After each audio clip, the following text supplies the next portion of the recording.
Hello and welcome to another episode of Starting Engines. Last time we did my Wolseley. This time it is now my Petter, which I've just recently got back. So first things first, we want to start off by turning the fuel on and bleeding the carb, which I've already done. And then we just want to try and start it. So let's give it a go.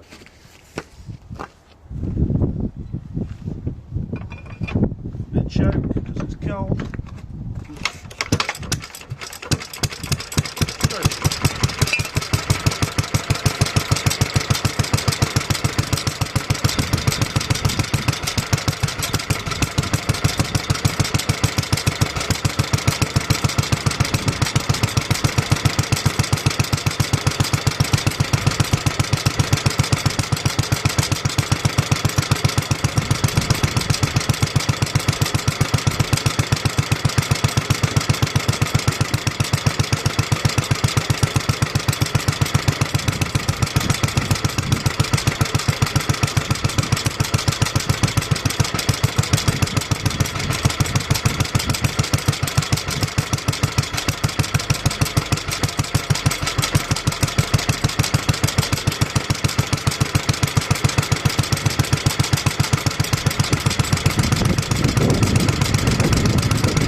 Right, now we're going to stop the engine by simply pressing the stop button located at the back of the magneto.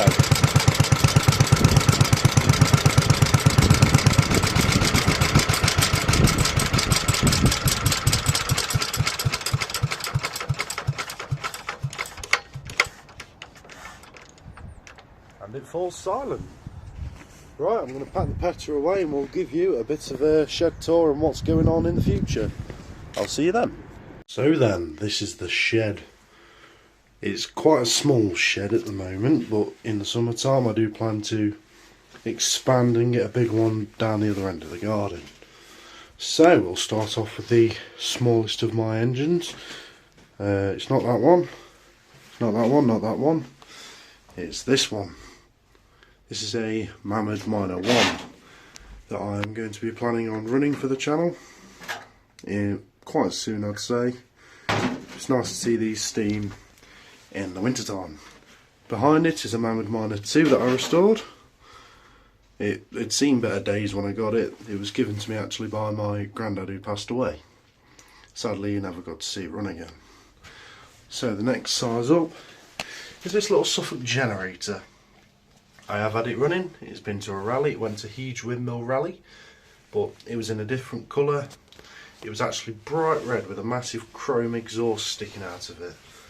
If you look actually on YouTube, there's a video of Huge Windmill Rally on my old account, and you see this thing running.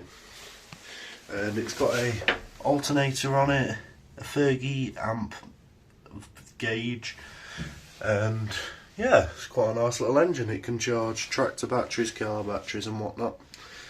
And yeah, here we have my 1954 Wolseley WD-8. Now, I bought this thing for £200 this year, and it had been rattle canned silver. So I thought it looks better in its grey with all the red fins and red flywheel.